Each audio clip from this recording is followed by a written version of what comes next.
Assalamualaikum warahmatullahi wabarakatuh. Jumpa lagi kita dalam channel Andi Yusran Official. Segmen kali ini akan memasuki tahap atau bahasan tentang pendidikan politik. Jangan kemana-mana, ikuti sampai tuntas agar kita bisa paham mengenai berbagai persoalan politik, terutama yang berkaitan dengan pendidikan politik. Yuk, kita bahas. Bahasan kali ini kita akan fokus kepada tema tentang partai politik. Mengapa tema ini menjadi sangat penting bagi kita semua? Tidak hanya penting bagi para aktivis politik, para anggota legislator, penstudi, tapi juga bagi kita semua. Karena bagaimanapun, kita sebagai masyarakat masuk kategori sebagai zon politikon, artinya makhluk politik. Mengapa itu disebut makhluk politik? Karena kita berada pada ruang yang memang terkait dengan berbagai persoalan dan isu politik. Kita tidak hidup dalam ruang hampa, tapi kita hidup dalam sebuah wilayah di mana ada kekuasaan di sana, ada kebijakan di sana, dan ada proses pengambilan keputusan di sana. Maka sebagai warga negara, kita patut untuk tetap ikut berpartisipasi dalam berbagai proses-proses kenegaraan tersebut. Baik, saudara-saudara sekalian, untuk bahan pertama ini saya akan presentasikan berbagai topik seputar partai politik dengan judul yang lebih fokus, yaitu mendesain partai politik modern. Pemilihan judul ini tidak beralasan, punya cukup alasan saya kira. Karena dalam banyak kasus misalnya, terutama di negara berkembang, partai politik itu digagas belum secara modern. Di negara-negara barat, umumnya memang partai politik sudah memasuki tahap modernisasi. Namun dalam negara berkembang, misalnya partai politik masih dikategorikan belum memasuki wilayah atau dunia modernitas. Kali ini saya akan membahas lebih jauh mengenai itu, namun diawali dengan pembahasan tentang materi yang terkait dengan apa dan bagaimana teori tentang kemunculan partai politik. Bagaimana posisi dalam sistem politik misalnya, bagaimana posisi partai politik dalam sistem politik. Fungsi-fungsi apa saja yang wajib sebenarnya dimiliki oleh partai politik. Apa target sasaran partai politik. Baru kemudian kita akan masuk ke segmen tentang partai politik di Indonesia. Bagaimana objektif kekinian. Dan yang terakhir, bagaimana tips melakukan modernisasi terhadap partai. Yuk kita saksikan bersama. Saudara-saudara sekalian, kita lanjutkan pembahasan tentang partai politik. Yang pertama, kita harus paham dulu apa makna partai politik itu. Husserl dan Stevenson misalnya memberikan sebuah definisi yang rigid tentang partai politik. Menurut Husserl dan Stevenson, partai politik adalah sekelompok orang yang terorganisir serta berusaha untuk mengendalikan pemerintahan agar supaya dapat menjalankan program-programnya dan menempatkan orang-orangnya dalam pemerintahan. Secara tegas Husserl dan Stevenson mengemukakan bahwa partai politik itu adalah sebuah lembaga yang diisi oleh orang-orang yang punya kepentingan politik, ya, mengejar kepentingan politik, berusaha untuk menguasai pemerintahan dan menjalankan kebijakannya.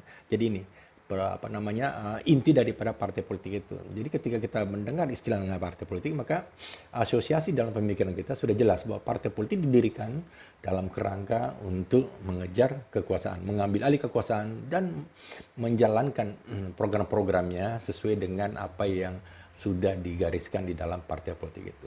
Pada persoalan lain kita juga bisa melihat misalnya ada pemahaman yang lebih penting mengenai partai politik itu adalah memahami karakteristik dari partai politik.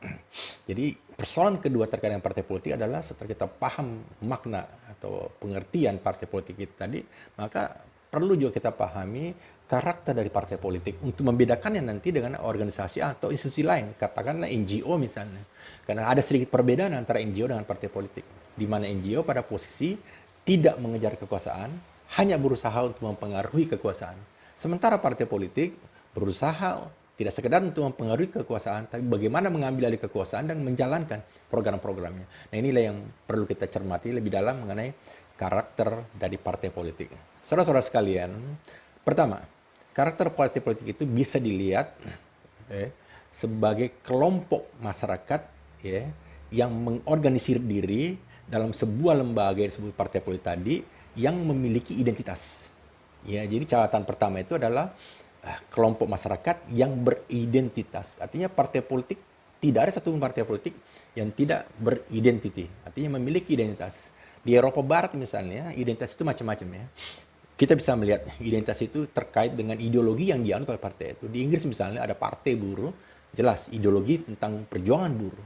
Ada partai konservatif misalnya, yang memang banyak didukung oleh kalangan-kalangan kerajaan atau bagian masyarakat yang memang masih menganut pola-pola monarki misalnya, yang cenderung memang bertahan dengan nilai-nilai lama. Ya. Kemudian di Jerman misalnya juga, yang cukup kuat di sana adalah partai yang memiliki ideologi yang terkait dengan agama, katakanlah Kristen Demokrat misalnya. Jadi partai yang nasionalis religius ya, konsepnya tadi itu. Itu menandakan bahwa partai politik memiliki identitas. Nah, justru pada posisi inilah sebenarnya identitas masyarakat tadi itu diperjuangkan oleh partai politik dalam sebuah mekanisme yang demokratis. Jadi demokrasi itu sebenarnya pada posisi menjunjung dan memberi ruang kepada perbedaan-perbedaan tadi yang berkembang dalam masyarakat. Nah, partai politik adalah lembaga yang memfasilitasi identitas-identitas masyarakat tadi dalam kerangka perjuangan politiknya. Karakter yang kedua, bisa kita lihat bahwa partai politik terdiri dari kelompok yang terorganisir, yang sengaja bertindak bersama untuk mencapai tujuan partai. Jadi ada organize yang lebih rigid di sana, dikelola secara baik di sana, memiliki struktur, memiliki platform, memiliki ideologi, memiliki tujuan. Jadi lengkap gitu loh ya, sebagai arena perjuangan.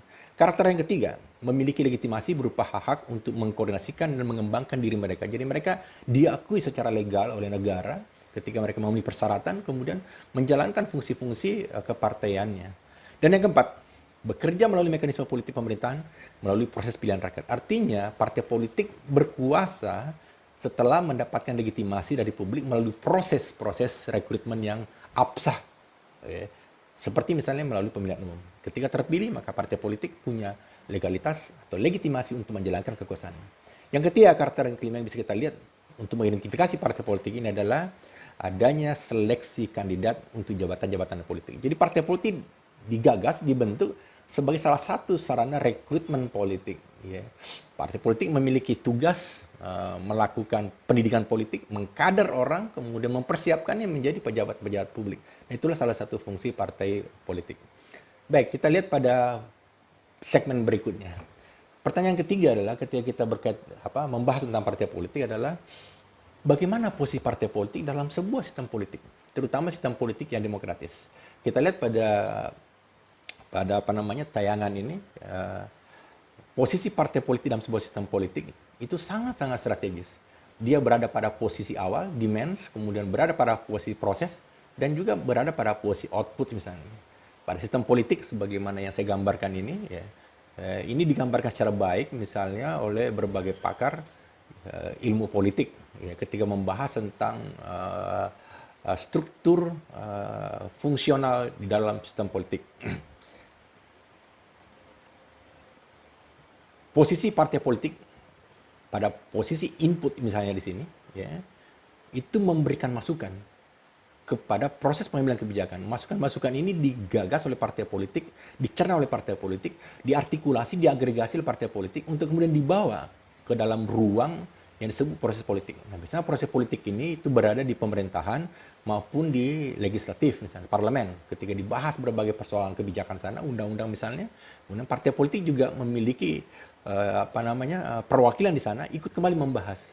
Setelah keputusan itu diambil, maka muncul apa yang disebut dengan output. Ini mekanisme sistem politik. Di output, ketika sudah diambil keputusan bersama antara pemerintah dengan parlemen, maka tugas partai politik kembali adalah memberikan atau melakukan sosialisasi politik kepada publik. Jadi partai politik tidak hanya hadir di awal, juga hadir di proses pembuatan ketika partainya memiliki kursi dalam parlemen, tapi di akhir ketika kebijakan itu lahir misalnya, maka partai politik juga memiliki tugas melakukan sosialisasi kepada masyarakat. Ya, menyampaikan bahwa ini loh, pemerintah atau negara menghadirkan sebuah kebijakan tentang ini, tentang itu. Jadi tidak pada posisi, misalkan partai politik, ya setelah diambil kebijakan, melakukan penolakan-penolakan. Karena memang partai politik sudah dilibatkan di awal pada fungsi input. ya, juga dilibatkan dalam proses pengambilan kebijakan, baik secara langsung karena dia sebagai anggota parlemen, maupun ada ruang yang dibuka di dalam uji publik misalnya. Ya, ketika parlemen misalnya membahas undang-undang, ada ruang dibuka kepada publik untuk memberikan masukan. Itu artinya partai politik juga bisa hadir di sana sebagai sebuah institusi. Ketika kebijakan diambil, lagi-lagi partai politik memiliki tugas dan fungsi untuk mengkomunikasikan itu kepada masyarakat. Ini posisi penting partai politik di dalam sebuah sistem politik. Maka para pakar membuat sebuah catatan penting bahwa no party, no demokrasi. Artinya tanpa partai politik tidak ada demokrasi. Karena tidak mungkin demokrasi bisa digagas tanpa adanya perwakilan politik. Zaman Athena Yunani misalnya, ketika demokrasi langsung diperagakan, memang belum dikenal apa yang disebut dengan partai politik. Karena waktu itu struktur masyarakat masih sangat-sangat tradisional, sangat terbatas, penduduknya hubungan sedikit, maka tinggal mengumpulkan dalam sebuah arena, menyampaikan kepada publik, ini loh, bahwa ke depan kita akan membuat kebijakan seperti ini. Apa masukan Anda? Itu ketika masyarakat memang masih sangat-sangat sederhana. Ya, tapi ketika masyarakat sudah sangat banyak kuantitasnya, kemudian strukturnya sangat menjemuk, maka mustahil rasanya orang per orang bisa secara langsung terlibat dalam proses-proses politik. Maka perwakilannya adalah lahirnya apa yang disebut dengan partai politik. Ya. Saudara-saudara sekalian, yang berikut yang perlu kita pahami mengenai partai politik tentang apa sesungguhnya fungsi partai politik itu. Secara konseptual, ya, para pakar, kemudian para fungsionaris sudah menggariskan berbagai hal terkait dengan itu. Perlu kita pahami fungsi partai politik ini agar para fungsionaris partai, para pengurus misalnya, para aktivis, kemudian penstudi, dan kita semuanya memiliki pemahaman yang sama tentang partai politik. Ya. Kita ingin menempatkan partai politik pada sebuah status, pada sebuah kondisi ya, yang mewakili publik di sana. Jadi dalam sistem politik tadi, partai politik itu difungsikan sebagai infrastruktur politik. Sementara DPR, pemerintah, macam-macam tadi itu, MPR misalnya, lembaga-lembaga tinggi negara, diposisikan sebagai suprastruktur politik. Artinya dalam sebuah sistem politik, ada infrastruktur, ada suprastruktur. Infrastruktur ini salah satunya yang terpenting adalah partai politik. Mengapa dia penting? Karena memang dia dihadirkan dalam kerangka untuk kebutuhan publik. Fungsi yang pertama yang paling penting dari partai politik adalah menjadi jembatan antara pemerintah dan masyarakat. Apa yang disebutkan definisi atau fungsi sebagaimana yang disampaikan oleh Michael J. Roskin misalnya menyebut bahwa partai politik is a bridge between people and government. Artinya apa? Partai politik itu adalah jembatan yang menghubungkan antara kepentingan publik dengan pengambilan keputusan oleh pemerintah. Ini jembatan ya. Jadi sekali lagi partai politik tidak boleh diam. Partai politik harus menjadi jembatan yang baik yang menghubungkan antara pemerintah masyarakat, antara masyarakat dan pemerintah. Antara masyarakat dan pemerintah artinya mengagregasi, mengartikulasi kepentingan publik. Antara pemerintah dan masyarakat misalnya, artinya partai politik berfungsi melakukan sosialisasi politik. Itu yang disebut oleh Michael Roskin sebagai a bridge between people and government. Apa yang kedua menurut Michael? Aggregation of interest. Jadi fungsi mengagregasi kepentingan publik ini menjadi fungsi-fungsi mendasar dari partai politik. Yeah. Bagaimana isu-isu kemudian dikelola sedemikian rupa, diagregasi, diartikulasi, diusulkan menjadi sebuah kebijakan. Fungsi yang ketiga menurut Michael ini dari partai politik adalah integration into the political system. Artinya mengintegrasikan semua hal yang berkaitan dengan isu-isu, berbagai hal, itu menjadi sebuah proses-proses yang formal dalam partai politik. Jadi partai politik itu bukan lembaga liar misalnya, tidak membuat kegaduhan, malah justru kemudian menjadikan sistem politik itu menjadi lebih dewasa, lebih bermakna, lebih produktif. Kenapa? Karena posisi partai politik bisa menangkap apa yang dirasakan oleh masyarakat. Partai politik pada posisi ini bisa menangkap denyut nadi masyarakat, kemudian ditransfer dalam bentuk usulan-usulan kebijakan kepada pemerintah. Roskin juga melihat bahwa fungsi yang utama dari partai politik adalah mobilization of voters. Jadi bagaimana memobilisasi para pemilih, ya, para konstituen ya, di dalam sebuah pemilihan. Ya. Nah, kita melihat dalam sebuah pemilihan umum misalnya, kalau tanpa mobilisasi voters misalnya, bisa jadi partisipasi politik publik juga sangat rendah. Hadirnya partai politik di sana dalam kerangka melakukan mobilization of voters. Dan yang terakhir menurut Michael Roskin, dari fungsi partai politik yang terpenting itu adalah mengorganize pemerintahan. organization of government. Nah inilah fungsi yang terutama yang memang dikejar oleh partai politik. Jadi ketika kita mendengar istilah partai politik, maka paling tidak asosiasi pemikiran kita sudah membayang bahwa partai politik ujung-ujungnya adalah mengejar kekuasaan, ya, mengambil alih pemerintahan secara formal, secara konstitusional, kemudian menjalankan kebijakan-kebijakannya. Saudara-saudara sekalian, yang berikutnya yang perlu kita pahami juga tentang partai politik itu adalah tipe partai politik itu. Kita bisa melihat misalnya di Indonesia ada banyak partai misalnya. Semenjak dibuka keran kebebasan untuk mendirikan partai itu pada masa post Orde Baru misalnya muncul 40-an lebih partai, bahkan lebih dari sekian. Kemudian dilakukan proses penyaringan secara konstitusional, maka muncullah beberapa partai yang lolos untuk mengikuti pemilihan umum. Di banyak negara misalnya katakan Rusia, ya mungkin dikenal hanya satu partai utama. Di Cina juga demikian. Ya, ketika memang ada sistem monopartai di sana terjadi, ya, hanya partai komunis misalnya yang memang diberi ruang bergerak dalam diktatorial seperti itu. Sementara di negara barat lain, demokrasi barat seperti Amerika misalnya, kita kenal ada dua partai yang utama. Namun demikian, model Amerika bukanlah menunjukkan bahwa hanya dua partai yang bertarung pada posisi itu. Sesungguhnya di Amerika, kehadiran partai-partai kecil itu cukup banyak. Hanya saja partai-partai itu yang kemudian berafiliasi, apakah dia ke Demokrat Party ataupun dia ke Republik Party. Ya. Namun secara umum kelihatan bahwa dua partai terbesar itulah yang memang mengendalikan politik Amerika. Secara umum kalau kita bisa melihat tipe dari sistem partai itu adalah ada yang disebut dengan single party. Single party ya negara-negara komunis terutama. Jadi mengapa di single party ya tidak ada ruang bagi publik untuk mendirikan partai-partai lain. Pada posisi ini biasanya ideologi negara itu ya ideologi yang memang menganut ya, sistem yang non demokratik ya, di mana ruang-ruang partisipasi publik untuk mendirikan partai itu tidak dibuka, maka muncul sistem yang disebut dengan single party. Yang kedua kita bisa melihat juga ada yang disebut dengan two party system. Ada sistem partai dua partai misalnya. Dua partai ini yang sebagai contoh yang saya sampaikan tadi di Amerika berlaku model seperti itu. Tapi sesungguhnya Amerika tidak hanya dua partai. Ada banyak sekali partai yang ada di sana. Namun dua partai terbesar itulah yang kemudian mengendalikan politik Amerika karena partai-partai kecil biasanya berafiliasi ke salah satu dari dua partai besar tadi itu. Yang ketiga ada disebut dengan moderat multipartai. Jadi ada multipartai tapi dia lebih moderat. Ya, tidak terlalu banyak dianya ya mungkin sesuai lah dengan kebutuhan-kebutuhan publik. Karena idealnya memang partai politik yang didirikan itu merupakan cerminan dari ideologi yang dianut oleh masyarakat gitu loh. Kalau misalkan masyarakat itu secara ideologis pembelahannya ada 3 ideologi utama, maka kemungkinan besar memang paling tidak ada 3 kekuatan partai di sana. Ditambah dengan partai-partai lain yang barangkali juga dibangun berdasarkan basis-basis program misalnya. Tapi paling tidak secara ideologis itu tidak terlalu banyak.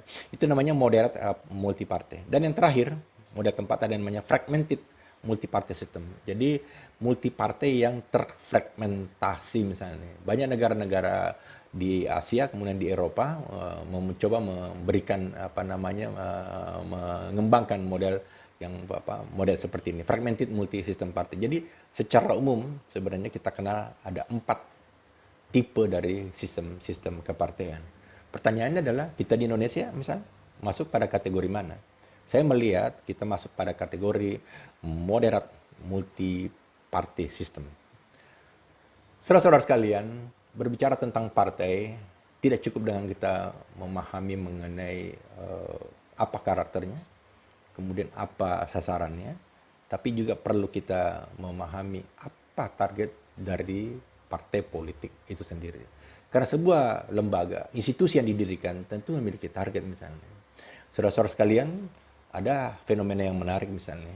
Di banyak negara, misalkan partai-partai politik itu sangat-sangat mempengaruhi proses pengambilan kebijakan. Namun di banyak negara lain juga kita kelihatan bahwa fungsi-fungsi seperti itu sudah diambil alih oleh kelompok-kelompok lain, katakanlah NGO misalnya, dalam proses mempengaruhi kebijakan itu. Ini tergantung kepada format dan model masyarakat itu misalnya. Secara umum saya ingin menyampaikan bahwa partai politik didirikan dengan sebuah target menguasai pemerintahan. Itu yang pertama. Yang kedua, mempengaruhi kebijakan tentu. Ketika partai itu tidak masuk dalam kategori sebagai partai pemerintah atau partai yang berkuasa, maka tentunya targetnya adalah mempengaruhi kebijakan. Pertanyaannya adalah, partai yang mana yang bisa mempengaruhi kebijakan? Tanpa harus membedakan apakah partai itu termasuk partai parlemen atau non-parlemen, keberadaan partai itu ketika sudah diakui absah dalam sebuah negara, maka statusnya pun atau targetnya pun sudah seharusnya selayaknya pada posisi mempengaruhi kebijakan itu. Jadi tidak harus menunggu ya, duduk di parlemen baru mempengaruhi kebijakan. Tidak duduk di parlemen sekalipun, ketika partai juga bisa melakukan kerja-kerja politik dalam kerangka mempengaruhi kebijakan. Apa maknanya di sini? Banyak loh masyarakat barangkali yang tidak punya saluran dalam pengambilan keputusan, maka melalui partai politik non parlemen tadi ini disampaikan oleh partai ini ke ke pengambil kebijakan. Karena tentunya akses mereka akan lebih terbuka ketimbang masyarakat secara individual. Target ketiga dari partai politik ini adalah melakukan mobilisasi massa dan dukungan. Mobilisasi massa dukungan ini bisa dilakukan pada saat ya katakanlah pemilihan umum, ya mungkin pada saat-saat juga menerima atau menolak sebuah kebijakan misalnya. Jadi target-target mobilisasi massa ini bisa dilakukan oleh partai politik pada proses-proses menerima atau menolak kebijakan, memberikan masukan, melakukan sosialisasi dan seterusnya. Fungsi-fungsi seperti inilah sebenarnya fungsi positif dari partai politik yang kita harapkan memang menjadi bagian dalam proses-proses mendukung proses demokratisasi. Saudara sekalian, ini pemahaman kita tentang itu. Untuk segmen kali ini, saya kira bahan-bahan yang saya sampaikan ini cukup sampai sekian. Kita coba akan membahas partai politik pada segmen yang lain. Segmen pertama ini kita memang hanya fokus kepada memahami apa itu partai politik, ya, apa karakternya, apa fungsi-fungsinya, dan apa target-targetnya. Semoga Anda semua bisa mengambil pelajaran, mengambil hikmah dari materi ini. Dan kita punya peran yang sama dalam rangka melakukan modernisasi politik melalui proses-proses mendukung partai politik menjadi satu bagian fungsional dalam sebuah sistem yang demokratis. Terima kasih atas perhatian Anda. Sampai jumpa dalam bahasan yang lain. Assalamualaikum warahmatullahi taala wabarakatuh.